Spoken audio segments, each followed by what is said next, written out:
dia, bom dia, bom dia! Estamos de volta através das ondas do canal Educação em mais uma transmissão de aulas para o curso técnico em serviços jurídicos. A disciplina é Ética e Relações Interpessoais. Estamos aqui no Estúdio 6, eu, o Jackson, a Gardênia Prof assistente, e nós vamos juntos até as 9 horas da manhã. Beleza, minha gente? Câmbio.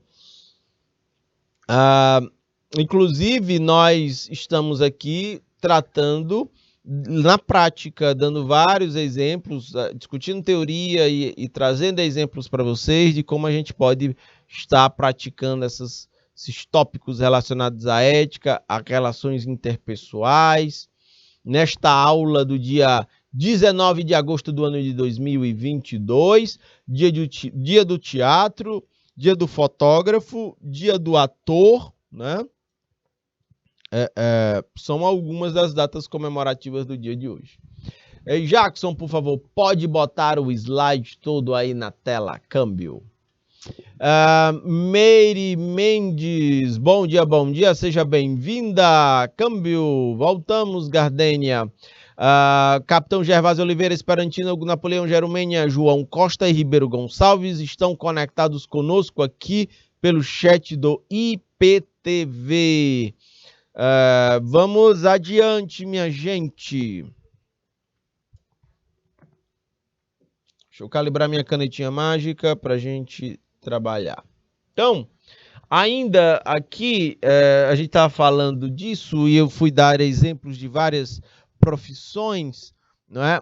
A escolha destas precisa estar ajustado ao perfil de cada um de vocês, ao que vocês gostam, ao que os interessa, né? Sacam? E quando a pessoa chega ao mercado de trabalho, mesmo sem experiência, normalmente ela deve ter um mínimo de qualificação profissional. Essa aqui é uma exigência de praxe, ok? Pode acontecer alguns obstáculos do tipo, tem uma vaga de trabalho, mas ela exige a qualificação que você tem, mas exige experiência que você não tem. Pode acontecer isso, tá bom? E aí a gente precisa criar as alternativas, né, para vivenciar experiências que possam... porque a gente sempre, na hora de entrar no mercado de trabalho, na verdade a gente sempre está muito cru, a gente sempre está muito verdinhos, né? Então a gente precisa aí, o amadurecimento vem com o tempo, vem com a experiência, vem com a vivência, e com a capacidade da gente de usar as habilidades, as competências e a inteligência emocional para lidar com as situações. O amadurecimento profissional, ele é uma jornada de uma vida inteira, sacam? Né? Não se resolve rapidamente de um dia para o outro. Oi, Keila! Bom dia, seja bem-vinda para mais esta aula de ética e relações interpessoais para o curso técnico em serviços jurídicos. Ok? Vamos adiante. Vocês, ao estarem fazendo o curso técnico em serviços jurídicos, já é um caminho no sentido de qualificação profissional. Sacam? Beleza, Meire? Beleza. Vamos adiante. Meire ou Mari? É a primeira ou é a segunda opção? Me diz aí pelo chat, Meire ou Mari. Me diz aí qual é a pronúncia certa que eu estou fazendo. É a primeira ou é a segunda? Então, minha gente, é comum as pessoas se prepararem, fazendo diversos cursos, as pessoas fazendo estágios, participação em eventos, movimentos em escolas, em igrejas. Vou dizendo logo de cara aqui para vocês, olhem só. Esse negócio aqui, essa participação aqui me ajudou bastante a eu ser o que eu sou, a que eu faço, ao que eu faço hoje. Tem uma responsabilidade, tem um papel grande, né, dentro do que eu faço hoje. Por quê? Como eu participava de muito grupo de jovem na igreja, né, então tinha os grupos, tinha apresentações e tinha tudo mais. Ali você já vai treinando, você já vai praticando. E eu tenho certeza absoluta que se eu sou professor hoje, ele tem uma pegada boa disso, né? Essas práticas, né, dentro de grupos de jovens ligados à igreja, ela me ajudou bastante, no sentido de eu não me podar, né? Aí a partir daí eu já comecei, também sempre fui metido em movimento de escola, né? Sobretudo na universidade, mais especificamente, movimento estudantil. Isso exige uma certa exposição. Uma exposição que ela é uma condição necessária para que você seja professor, por exemplo. Aí também, lá, enquanto estudante, eu sempre participei, sempre me envolvi. Quando eu não era participante do evento, eu estava metido na organização do evento. Sacam? Aqui é o caminho. Ok? Aí depois, me surgiu ainda como estudante, já perto de me formar, apareceu um estágio no escritório de consultoria. Aí eu vim para cá, para o estágio. Mas eu passei quase que o curso todo de economia só como estudante, sem trabalhar, só estudando, mas participando de eventos, movimentos dentro da universidade e tudo mais, ok? E eu ainda participava dos eventos de grupos de igreja. Depois eu me afastei, mas eu ainda participava. Ao longo do... E aí, também sempre interagi depois de formado. Eu sempre também trabalhei em comunidade, em ONGs. Eu já fui coordenador geral de uma ONG chamada Mais, né? A ONG aqui, ela já me possibilitou uma outra experiência muito interessante.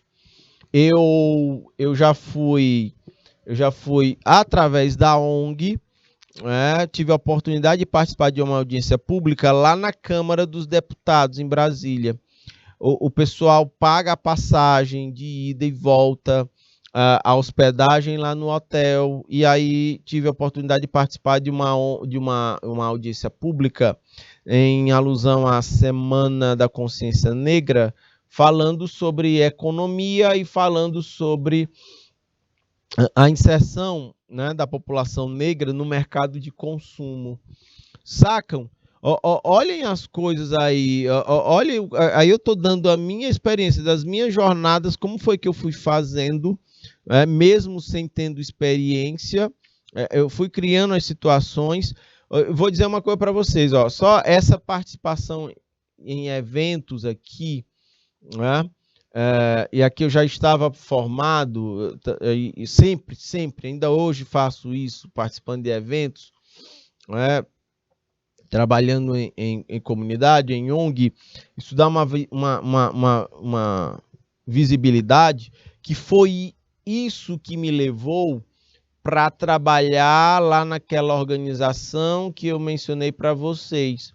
Um colega meu, e aí eu sou economista, então eu já trabalho em movimentos de economista, no Conselho Regional de Economia. E aí, quando surge a oportunidade de trabalho, tem colegas que chegam e dizem: Fernando, vem trabalhar aqui comigo e tal. E aí aí eu, sabe, essa coisa, essa jornada, ela vai fazendo isso. E hoje eu faço muito mais cursos do que eu fazia quando eu era estudante. seja, eu sinto uma necessidade hoje de estudar mais do que quando eu era estudante. Vocês sacam isso? Muito mais. Eu estudo muito mais agora, profissional formado, do que antes, quando eu era só estudante. Entendem? E aí eu estou compartilhando com vocês como essa coisa funciona. Né? Então, é uma jornada que eu fui fazendo aí, de certa forma, para me ajudar a me preparar nesse sentido. Ok? E depois vão surgindo, né? Ó, depois vão surgindo fazeres, né? E inserções no mercado de trabalho altamente competitivo. Ok? Só que você tem a sua jornada própria. E existe muito mais coisas para que eu possa estar fazendo. Uma coisa que eu quero muito fazer ainda é escrever livro, sacam? Essa é uma necessidade que eu me coloco, que eu sinto que eu tenho que fazer, entendem? E por aí vai. E mais adiante, muito mais coisas. Ok? Minha gente, as escolas formadoras de profissionais, elas têm uma preocupação muito grande com a formação técnica de profissionais. Eu digo em desenvolver habilidades para que a pessoa saiba o como fazer. Mas muitas vezes tem um item que não é tão valorizado e não é muito ensinado, como por exemplo a ética. Não é o caso de vocês, porque vejam, vocês como técnicos, faz parte da grade curricular do curso que vocês estão fazendo em serviços jurídicos, faz parte a gente ter a disciplina de ética e relações interpessoais. Vocês sacam isso? Mas tem muita formação aí que não tem. Eu passei alguns anos lá na universidade estudando economia. Eu nunca estudei, nunca tive uma disciplina de ética, entendem? Mas vocês aqui no curso técnico em serviços jurídicos têm a oportunidade de, nestas aulas, a gente estar discutindo, a gente trocar bolas, bater bola em relação a esse conteúdo nas vidas da gente, no exercício profissional futuro de vocês, e por aí vai. A gente tem essa oportunidade. A gente pode aproveitar ela ou não, mas a oportunidade está posta. Sacam? Tem outras coisas interessantes. Volta aqui para mim, Jackson. Você pode ter certeza absoluta. Você nunca vai estar completamente preparado para tudo. Porque se você for esperar, estar preparado para fazer as coisas que aparecem, as oportunidades que chegam a você, você não vai fazer nada. Ok? Você precisa se arriscar. Você precisa ousar nesse sentido. Entendem? Então vai surgir uma oportunidade ali, ela tá engatada e aí você fica, meu Deus, mas eu tô com medo, porque eu não sei se eu dou conta disso não, porque eu não tô completamente preparado para isso. Não esperem, não, minha gente. A experiência, ela é construída, ela é vivenciada. Você tem que se permitir a isso. Às vezes uma oportunidade aparece, a história do cavalo selado, e você não monta porque é a fuga da dor. Você tem medo de ser julgado insuficiente, você tem medo de falhar, você tem medo de dar errado. E se tudo isso que eu estou falando acontecer, ainda assim é aprendizado presente que vai servir para o futuro. É uma experiência. Opa, eu já sei por que isso, eu já sei que isso aqui dá errado. Né? Então, para dar certo, eu preciso fazer diferente do que eu já fiz. Entendem isso? Essa é a coisa. Eu vou dizer uma coisa para vocês. Eu sempre me arrisquei muito profissionalmente. Né? Sempre me arrisquei muito porque as coisas, as situações se apresentam, você chega assim, caraca, será que eu dou conta disso? Mas isso nunca, essa ponderação que é normal, é natural, ela nunca me fez parar. Eu sempre, eu vou. e sempre deu certo. Entendem? Até agora deu certo. Pode ser que dê errado futuramente, mas se der errado, faz parte também, Jackson, né? Faz parte, acontece. A gente acerta, a gente erra, faz parte, não é? Tem coisas, tem textos que eu escrevo. Minha gente, eu escrevo para as outras pessoas lerem na internet. Quando você vai escrever sobre uma coisa, você fica... E aí, eu escrevo ou não escrevo sobre isso aqui? Porque isso aqui pode ou não pode acontecer. Entende, Jackson? Depois vem um julgamento. Epa, você errou, ou então você acertou. Mas vejam, isso nunca me impediu de escrever e botar. Tá aqui, mestre, sabe? Tá aqui. Se eu acertar, ótimo. Eu fiz uma boa avaliação sobre a questão. Se eu errar, bem, vai fazer parte do meu aprendizado. Olha, eu errei isso, porque eu fiz isso. Entende? Vai ser aprendizado que eu vou usar mais adiante. O exercício profissional, minha gente, ela exige riscos, não tem jeito. E digo uma outra coisa para vocês. Se você não se expõe aos riscos, o ganho, geralmente, ele está muito associado ao risco. Se você não corre riscos, os seus ganhos também eles estão comprometidos. Tem essas coisas que precisam ser destacadas. E Jackson, bota o slide todo aí na tela, por favor. A Gardênia está aqui participando pelo chat e aí ela está dizendo que é pura verdade. Muitas vezes temos que fazer a oportunidade acontecer. Pronto, você está dizendo tudo, Gardênia. As oportunidades, elas não caem de forma aleatória. Elas foram construídas.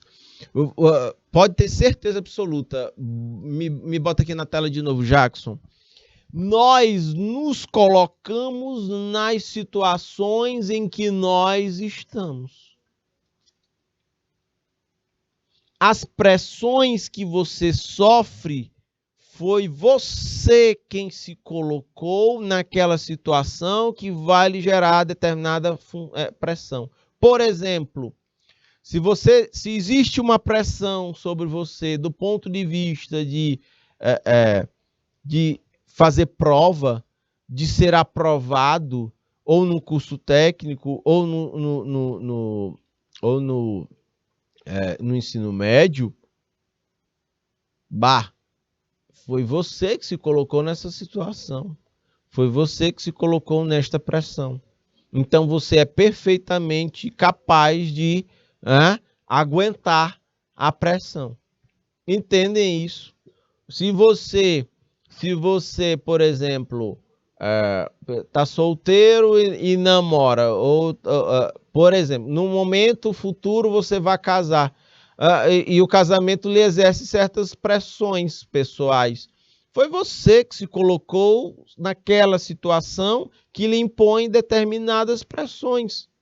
Então você tem plena capacidade de aguentar as pressões naturais.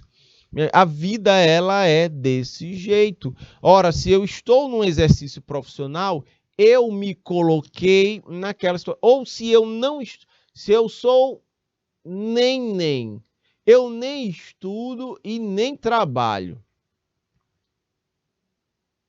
A pessoa está se colocando naquela situação. Entendem isso? E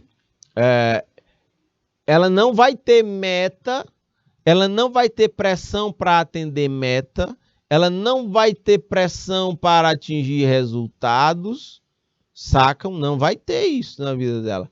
Mas vão ter outros tipos de pressão.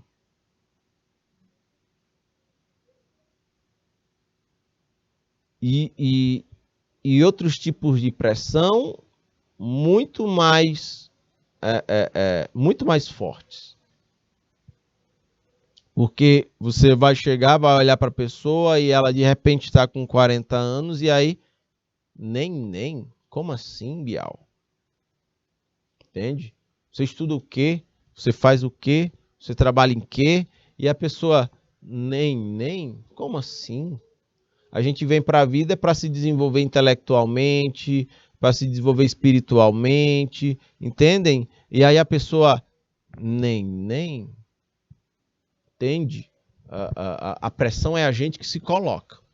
Ok? Essa coisa ela é fundamental. Aí tem uma frase bem interessante. Jackson, não sei se eu vou aplicar ela bem aqui, porque não lembro dela textualmente, mas ela fala assim, o diamante, ele é um carvão que sofreu uma pressão. Entende? Sob pressão, sem pressão, não é? Nada evolui. Literalmente a saída da zona de conforto. Entendem? Então a pressão ela é boa. A gente só precisa ter maturidade emocional para lidar com ela. Ela não é fácil, não. Ninguém está dizendo que é fácil. Ela não é fácil. Mas a gente precisa aprender a lidar com ela. Entendem? Beleza, minha gente? Tudo bem? Câmbio. E isso é um aprendizado de uma vida inteira. Né? E durante a vida inteira a gente vai escorregar. A gente vai errar. Né? Mas a gente precisa ter um norte, precisa ter a bússola, precisa ter uma rota, uma trilha. Não é? Ok, minha gente. Pode ampliar o slide todo aí na tela, Jackson, por favor. Vejam só. E aí ficou massa isso mesmo, Gardênia. A oportunidade ela acontece. A gente cria, a gente precisa criar as nossas próprias oportunidades. Né? Essa coisa ela é fundamental. É isso. E aí tem aquela história lá, a gente está falando de ética, né? De ética profissional, ética e relações interpessoais. E aí tem aquela coisa, aquela imagem triste dos profissionais da Polícia Rodoviária Federal que prenderam o cara e botaram no camburão da viatura, jogaram uma bomba de gás e deixaram ele lá dentro, o cara morreu asfixiado. Ok, minha gente? Então, isso é muito complicado do ponto de vista da ética profissional. Ok? Agora, são profissionais que foram concursados. A princípio, eles estão altamente preparados. Mas, vejam, eles deixaram que a emoção tomasse de conta. A emoção talvez tenha sido, sei lá, a arrogância de estar numa situação de poder e exageraram a ponto de matar uma pessoa. Então, sim, não souberam lidar com, não tiveram preparo emocional para lidar com a situação. Tem uma frase que diz assim, é muito interessante. Leila Ramos, bom dia! Tem uma frase que diz assim, quer conhecer o homem, quer conhecer a pessoa, dê poder a ela, né? Então, faz muito sentido essa frase. Faz muito sentido. Ela precisa ser uma reflexão sempre para a gente do ponto de vista do exercício profissional. Tá bom? Beleza. Esses são pontos interessantes. Vamos adiante. A Constituição Federal, minha gente, ela é de 1988, no artigo 1º, no inciso 4º, ela vai tratar sobre os valores sociais do trabalho e da livre iniciativa. Então, ter uma profissão que possa proporcionar a inserção no mercado de trabalho é o que a grande maioria das pessoas quer, né? Ter essa profissão capaz de permitir que a gente entre no mercado de trabalho. E isso é exercitar a inteligência, fazer algo que gere impacto, que gere retorno financeiro para a gente, ao tempo em que possam suprir nossas necessidades e desejos, ao tempo em que também possa gerar o reconhecimento de que nós somos bons profissionais. Esse reconhecimento ele é uma janela para inúmeras oportunidades futuras. Se você é reconhecido em uma determinada área, isso volta. Volta aqui para mim, Jackson. Esse reconhecimento é tão interessante que, vejam, as melhores oportunidades, elas primeiro chegam para quem é mais reconhecido. sacam? Para quem não é reconhecido, você tem que entrar numa peneira, e geralmente numa peneira é com muita gente, é muito competitivo. Percebam que se a gente trabalha profissionalmente e que esse trabalho profissional possa nos gerar reconhecimento, é natural que as melhores oportunidades cheguem primeiro para a gente. Porque é a história da lembrança. Eu estou precisando de alguém que trabalhe assessorando um escritório de advocacia, um técnico em serviços jurídicos. Tem muita gente em técnicos em serviços jurídicos. O detalhe é que a pessoa lá conhece a Keila. Mas tem a Keila. A Keila pode ser interessante. Vou chamar ela para entrevistar e para ver se dá certo ela trabalhar aqui comigo. Entendem? É o reconhecimento. Agora, como é que a pessoa sabe que a Keila faz serviços jurídicos? E por isso que as redes sociais, elas são uma ferramenta muito interessante do ponto de vista do mercado de trabalho nos dias de hoje. É uma forma de você divulgar o que você está fazendo. As pessoas sabem o que você está fazendo. E, de repente, oportunidades naquele campo pode fazer com que você seja lembrado. Opa, olha, aquele trabalha em área tal. Então, eu posso mandar um direct aqui para ela. Keila, me dá teu WhatsApp para a gente entrar em contato. Tem uma oportunidade aqui e eu vi que você atua em tal área. Sacam? É essa coisa. Aí volta lá para a frase da Gardênia, né? De você fazer a oportunidade acontecer. Você joga as sementes e se essas sementes foram jogadas em terrenos férteis, essas sementes elas vão germinar. É uma questão de tempo. Sacam? Tudo bem, minha gente? Esse é um ponto interessante. Nunca façam somente... nunca façam... É assim, nada que você faz bem feito, nunca faça de graça. Mas deixa eu explicar a frase direito. Tipo assim, o que você faz direito, nunca faça de graça. Mas o que eu estou dizendo não é somente do ponto de vista financeiro. É também do ponto de vista do reconhecimento. Você pode até fazer certas coisas, você é muito bom numa coisa e você faz sem a recompensa financeira. Mas ela pode lhe gerar reconhecimento. E esse reconhecimento lá na frente pode lhe gerar retorno financeiro. Entendem? É a história do jogar semente. Nunca seja alguém, vamos dizer assim, ou aquele tipo de profissional guiado pela grana, que só faz as coisas se tiver grana no meio. Não é assim que a banda toca. Tem projetos, tem atividades, tem ações que você pode fazer profissionalmente. Aquilo não necessariamente vai te gerar um fluxo de caixa agora, mas aquilo pode ser uma semente que vai germinar no futuro. É a história do fazer a oportunidade acontecer, que a Gardênia falou ali em cima, no chat do YouTube. Tá bom, minha gente? Tudo bem, câmbio. Jackson, pode ampliar o slide todo aí na tela, por favor. Então, nós temos todos esses elementos aqui sendo postos. Vamos adiante. Não basta curso, treinamento, workshop, reciclagem, capacitação, qualificação. Eu estou dizendo aqui para vocês, né, que eu estou fazendo mais isso aqui depois de formado do que quando eu era estudante, né? Então, e olhe que eu já estou com 16 anos de formado. Agora vejam, não basta isso. É preciso um código de conduta diante de um controle social. A gente é observado no mercado. Entendem? Na vida em sociedade.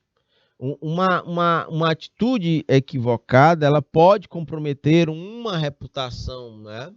Então, vejam, destacado aí em azul, o controle social é o processo utilizado por uma sociedade ou pelo grupo dominante para garantir a obediência dos seus membros aos padrões de comportamento existentes. Na verdade, não há apenas um processo de controle social. São diversos os meios utilizados para levar os indivíduos a se enquadrar dentro dos padrões vigentes. Esses processos podem ser internos, a socialização, pode ser externos, a pressão social ou a força. De repente, é a lei, pode ser que seja a própria reprovação das pessoas. Eu vi um exemplo bem interessante, Jackson, numa comunidade. Isso é um exemplo de controle social. Volta a imagem aqui para mim. Numa comunidade muito carente, eu vi uma medida de se lidar contra a violência feminina. O que foi que aconteceu? Os índices sempre foram muito grandes de homens batendo em mulheres nessa comunidade. E é uma situação difícil, porque, vejam, por vezes não acontece nada. Existe uma impunidade aí, ou a mulher ela sofre agressão e não denuncia, acontece demais, sacam? Por quê? Porque ela tem medo, né? Tem aquela cultura lá de que em briga de mulher, marido não mete a colher, isso está equivocado, não é assim, tem que intervir mesmo, ali é alguém mais forte, agredindo quem é mais fraco, mais vulnerável, né?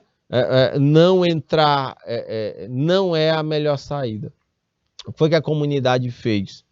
Toda vez que um homem começa a bater numa mulher lá dentro da casa e as pessoas, né, para não entrarem, invadirem o espaço privado, as pessoas começam a bater panela do lado de fora. Um monte de gente se junta ao redor da casa e começa a bater panela para chamar a atenção, para mostrar para o agressor, né, para o canalha lá, de que existe um controle social, de que ele está sendo observado.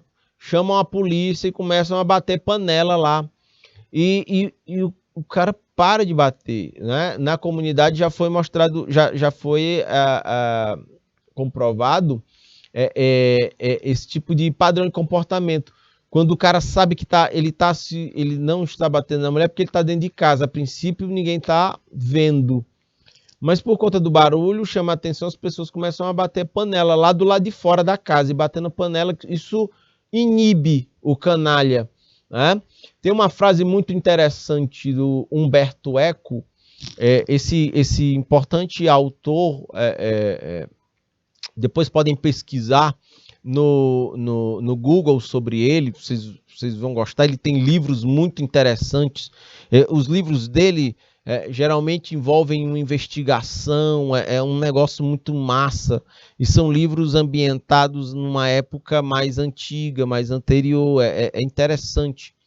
Ele tem um livro que se tornou filme, que é Em Nome da Rosa, é um livro de investigação.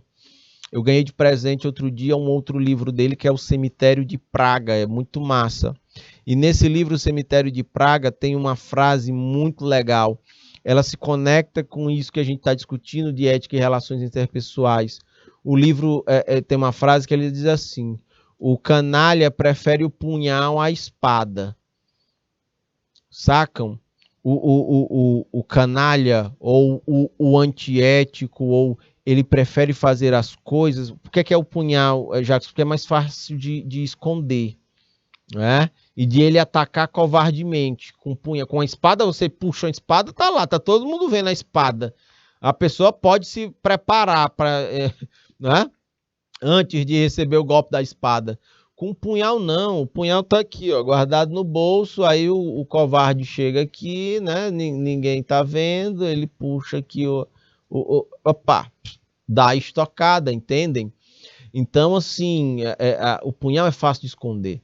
Então, o canalha, ele prefere um punhal do que uma espada, sacam? Então, quando o cara vai agredir a mulher, ele vai agredir numa situação em que ele tenha pleno controle e que ninguém esteja vendo para intervir. Então, essa história que eu estou contando aqui da comunidade é muito interessante, porque mesmo ele puxando o punhal, e aí eu estou falando de forma figurativa, mesmo dele estar batendo na mulher num lugar em que ninguém possa intervir, quando ele percebe que todo o entorno está vendo, né, ele para. Sacam? Essa coisa ela é muito interessante. Entendem? Pode ampliar o slide todo aí na tela, Jackson. Esse é um exemplo de controle social. Ok? Quando a gente joga os holofortes, quando a gente joga a luz em situações obscuras, né? É uma forma de você combater o mal. Entende? Então, o controle social ele é muito importante nisso. Por vezes, um controle social eficiente, ele é a chave para se inibir muito dos processos de corrupção, porque a corrupção é igual ao punhal, né? Ela é feita nas escondidas, ela é guardada, entendem? Mas quando você joga luz em cima daquilo, quando fica visível para todo mundo, aí o corrupto ele se encolhe, ele se inibe, porque ele prefere agir na sombra, ele não vai agir na luz, né? Ok, minha gente, tudo bem? Câmbio. Vamos adiante. A ética profissional, meus queridos futuros e futuras técnicas em serviços jurídicos, ele é um conjunto de normas morais pelas quais um indivíduo deve orientar o seu comportamento profissional. Todos os códigos de ética profissionais, né? Deixa eu botar aqui não está no plural, deixa eu colocar aqui. Todos os códigos de ética, só um minuto, profissionais, trazem em seu texto a maioria dos seguintes princípios: honestidade do trabalho, lealdade na empresa, alto nível de rendimento, respeito à dignidade humana, segredo profissional, observação das normas administrativas da empresa. E Jackson, procura aí no navegador Código de Ética do Advogado.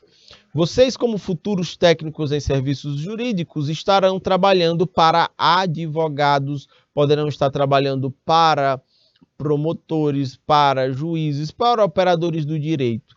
Então, o Jackson vai procurar bem aqui na internet o Código de Ética do Advogado. E aí a gente vai dar uma lida aqui para a gente ver o que é que lá está dizendo, porque é muito importante que vocês entrem sabendo qual é o código de ética que rege o ambiente no qual vocês vão estar trabalhando. Tá aí? Beleza. Olha só. O Código de Ética e Disciplina da OAB. A OAB é a Ordem dos Advogados do Brasil, né? É a Associação dos Advogados. E aí, vamos lá. O Conselho Federal da Ordem dos Advogados do Brasil, ao instituir o Código de Ética e Disciplina, norteou-se por princípios que formam a consciência profissional do advogado e representam imperativos, ou seja, são obrigações de sua conduta, tais como lutar sem receio pelo primado da justiça, pugnar pelo cumprimento da Constituição. Pugnar é lutar, né, pelo cumprimento da Constituição e pelo respeito à lei, fazendo com que esta seja interpretada com retidão, em perfeita sintonia com os fins sociais e a que se dirige, e as exigências do bem comum. Ser fiel à verdade para poder servir à justiça, como um dos seus elementos essenciais. Proceder com lealdade, boa fé, as relações profissionais, em todos os atos do seu ofício. Empenhar-se na defesa das causas confiadas ao seu patrocínio, ou seja, as causas em que o advogado vai trabalhar. Dando ao constituinte o amparo do direito. O constituinte aí, no caso, é o cliente. E proporcionando-lhe a realização prática dos seus legítimos interesses. Comportar-se nesse mister com independência e altivez, defendendo com o mesmo denodo humildes e poderosos. Exercer a advocacia com indispensável senso profissional, mas também com desprendimento, jamais permitindo que o anseio de ganho material sobreleve a finalidade social do seu trabalho. Vejam só, jamais permitindo que o anseio do ganho material, né, da remuneração do advogado seja maior do que a finalidade social do seu trabalho. Entendem? Aprimorar-se no culto dos princípios éticos, domínio da ciência jurídica, de modo a tornar-se merecedor de confiança, da confiança do cliente, da sociedade como um todo, pelos atributos intelectuais, pela probidade pessoal, e agir, em suma, com dignidade das pessoas de bem e a correção dos profissionais que honram e engrandecem sua classe. Pode voltar aqui para mim, Jackson. O restante é só citação de pontos da lei. Então, esse é um código de defesa, né? Aliás, código de ética do advogado, entendem? É o norte que deve orientar aí a atuação profissional, que deve ajudar o advogado a tomar decisões, né? A ética, os princípios, os critérios éticos são isso. Eles nos servem para nos ajudar a tomar decisões que estejam alinhadas, que possam alinhar os nossos interesses pessoais com os interesses sociais da coletividade. Tá bom, beleza. Pode ampliar o slide todo aí na tela, Jackson, por favor. Então, minha gente, é isso. Todos os códigos de ética, eles vão ter essas questões a serem observadas. Jackson, procura o código de ética de um promotor de justiça, vê se a gente encontra. Aí tu bota no Google código de ética do promotor de justiça. Porque vejam, a gente tem operadores do direito, o advogado atua na defesa, o promotor atua na acusação. Então, vamos ver o que é que diz aí o código de ética ou de conduta, não é, do promotor de justiça. Vamos ver aqui, olha só,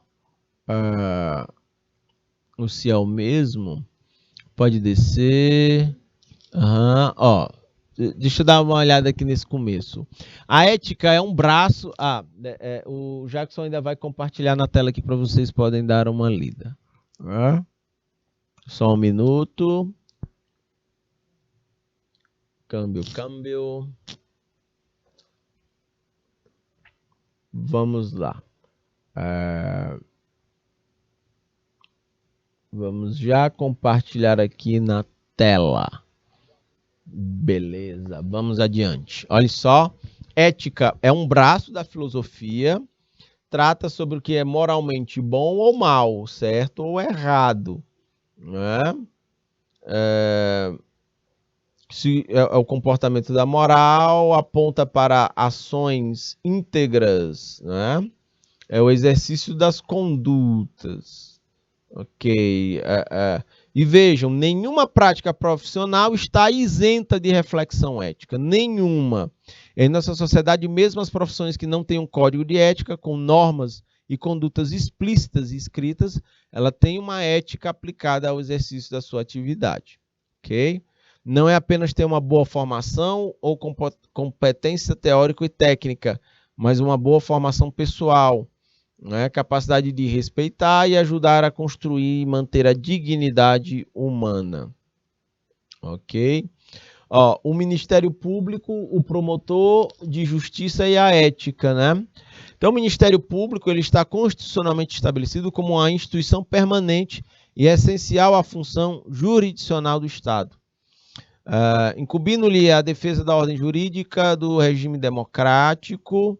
Dentro desse contexto, o promotor de justiça ele é o órgão da soberania do Estado encarregado na concretização do justo. Ele está incumbido na promoção da justiça, Ok. Outro sim, vejam só. Exige-se da função ministerial que conduz ao bem comum. Compreende o respeito pela dignidade humana, a provisão de suas necessidades básicas e estabelecimento da ordem justa e estável.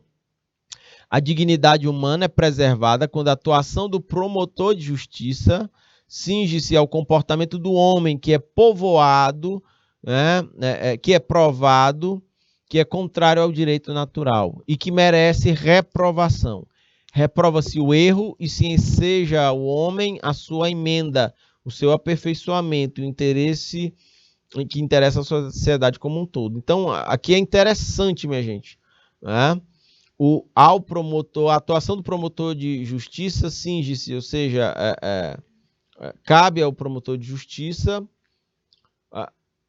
ele vai estar, o comportamento humano do homem, que é provado, ele é contrário ao direito natural. Toda vez que ele for contra o comportamento humano for contrário ao direito natural, ele merece a reprovação. Reprova-se o erro e coloca-se uma emenda para o erro, para que a pessoa possa se aperfeiçoar.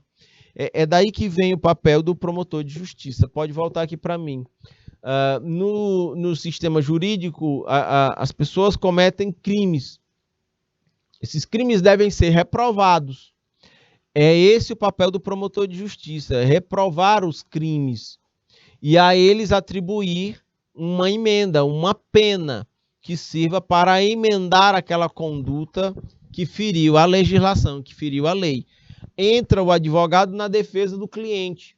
O advogado vai tentar dar ao seu cliente, né, toda a ampla defesa para diante daquele processo jurídico. É interessante, aí você vai ter aquelas duas partes. De um lado o promotor, de um lado o advogado, o acusador e a defesa. E num nível hierárquico mais em cima, nós vamos ter um juiz que, diante de todo o processo, de todas as alegações da defesa, da promotoria, né, que acusa, o juiz vai emitir a sua avaliação, o seu julgamento. Ok, minha gente, tudo bem? É muito interessante esses pontos. Eu estou falando especificamente disso porque trata diretamente sobre essas questões relacionadas ao técnico em serviços jurídicos. Pode ampliar o slide todo aí na tela, Jackson, por favor? Continuando aqui, vamos adiante. Deixa eu calibrar minha caneta mágica. O Código de Ética é um instrumento criado para orientar o desempenho, nesse caso das empresas, ou dos escritórios de advocacia, ou de uma promotoria, sacam? Em suas ações e na interação com os seus públicos. Então, para um envolvimento maior, aí destaco em amarelo, é importante que a empresa faça um código de ética bem objetivo para facilitar a compreensão de todos os seus funcionários. Aí a ideia é fazer operar na mesma frequência, colaboradores e empresas baseados ou tendo como uma bússola orientadora o código de ética. Tá bom? Povo de Capitão Gervásio Oliveira, Esperantina, Hugo Napoleão, Jerumenha e João Costa. Além das empresas, a maioria das profissões possuem seus próprios códigos de ética, principalmente na área da saúde, que envolve muitas questões éticas, como, por exemplo, a vida e a morte. Né? Aí é porque tem um impacto emocional muito grande aí, né? Sobretudo na área da saúde. Minha gente, não basta escolher a profissão de ser administrador, advogado, analista de sistema, um biólogo, um contador, ser engenheiro, optar pelo jornalismo, de repente ser um médico, um modelo, né?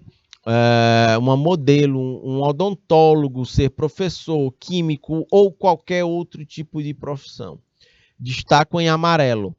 É preciso que, ao buscar conhecer a tarefa que você quer exercer no mercado de trabalho, que haja uma ligação sensível com a mesma. É como se fosse uma vocação para o serviço. Entendem, minha gente? É preciso que você escolha uma profissão com a qual você, com a qual você se identifique. Para evitar, minha gente, só o que sobra são profissionais do mercado de trabalho profundamente frustrados com seus respectivos exercícios profissionais.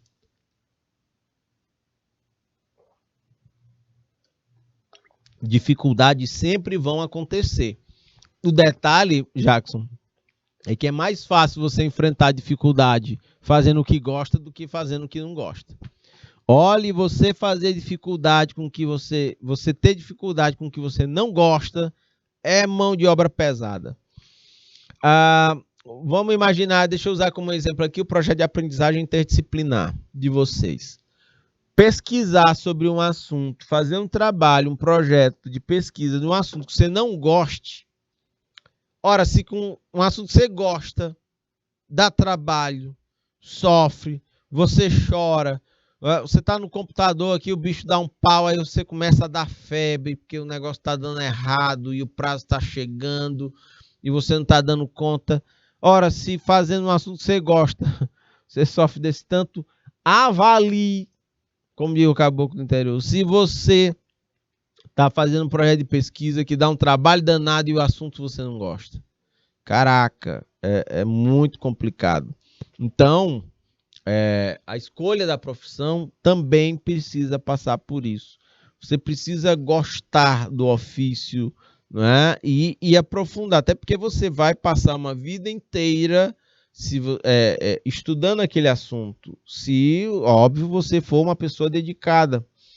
Então, é mais fácil você se obrigar a fazer uma coisa que goste do que uma que você não tem a menor identificação. Sacam? E a palavra-chave para fazer isso aqui é um negócio chamado de... Só um minuto. De autoconhecimento. Conhecimento. Ok? Isso aqui é fundamental para que a gente consiga escolher uma tarefa com a qual a gente tenha uma ligação sensível, que a gente tenha uma vocação para aquele serviço. Existem profissionais muito bem qualificados, gente com muito diploma, altamente gabaritados, só que são extremamente mal educados, insolentes, prepotentes e que não sabem trabalhar em equipe. É só o que tem, minha gente. Ok? Câmbio. Então, esses são pontos que merece destaque. Ficou claro, sim ou não? Dúvidas, exemplos, observações? Por favor, minha gente, fiquem à vontade. Fiquem muito à vontade para interagir pelo chat. Vamos adiante. Então, ter conhecimento teórico, científico e cultural é excelente no desempenho de qualquer atividade, mas se a pessoa não desenvolve a inteligência emocional, o sentido ético ele se perde. A gente precisa ligar as coisas, a gente precisa ser um bom profissional do ponto de vista técnico e precisa ser um profissional bom do ponto de vista ético e do ponto de vista moral. A gente precisa observar essas questões. Ok, minha gente? Tudo bem? Câmbio, vamos adiante. Vejam só, tratando ainda de ética profissional, responsabilidade, que é muito importante num exercício profissional, para saber gerar seu próprio trabalho. Cumprir prazos estabelecidos. Muitas vezes, para um trabalho em grupo funcionar, é preciso que todos façam sua parte dentro do prazo. Agora, essa definição de prazo é uma definição de prazo burra? Não. Existe todo um contexto. Vocês vão encontrar no mercado de trabalho né, determinadas situações em que vai ser, por exemplo, deixa eu dar um exemplo mais direto, mais específico. Por que é tão complicado trabalhar dentro de banco? Porque banco é uma atividade profissional extremamente estressante, porque geralmente prazos e metas estabelecidas, elas estão para além da capacidade do profissional de buscar bater aquela meta ou atingir aquele determinado prazo. Entendem? Por mais responsabilidade que o profissional venha a ter. Então, essa é uma questão delicada. Por que uma das profissões mais estressantes que existem é de policial? Se você for olhar as metas e prazos que são exigidos para os profissionais enfrentarem a violência e a criminalidade, Jackson não tem quem bata, não, essa meta e atenda essas necessidades, não da sociedade. Então, assim, é como se o policial sempre estivesse devendo. Saca? Ele sempre precisa. É como se no mundo ideal ele precisasse fazer muito mais do que o que ele já faz. E ele já faz muito. E isso é muito estressante, entende? É por isso que a profissão dos policiais ela é uma das mais estressantes que existe dentro do mercado de trabalho. Você nunca consegue atender plenamente o que esperam, porque os crimes, a criminalidade, ela avança muito mais rápida do que a capacidade de garantir a segurança para a população. Então, assim, olha a história da responsabilidade. E a gente tem que ter esse cuidado, porque senão a saúde mental ela é afetada. Então, a gente tem responsabilidade, mas consciência do que é viável atingir, do que é viável dar conta. Tem ambiente de trabalho em que quando você tem tarefas específicas para fazer, aí eles são passadas mais tarefas para fazer, extra. Se você for fazer a tarefa extra, você deixa de fazer a principal. Mas você vai ser cobrado pela principal do mesmo jeito. Acontece demais. O gerenciamento do tempo, aí entra essa questão, faça a tarefa principal, o extra é extra. Isso é gerenciamento do tempo. E disciplina para ter e foco, né, para desenvolver tudo que é exigido. Minha gente, estou olhando para o relógio, estamos chegando às 9 horas da manhã. Eu vou encerrando o nosso encontro por aqui, viu? Grande abraço. Esses eram os aspectos mais importantes que nós tínhamos para discutir hoje. Bom dia, fiquem com Deus. Tchau, tchau.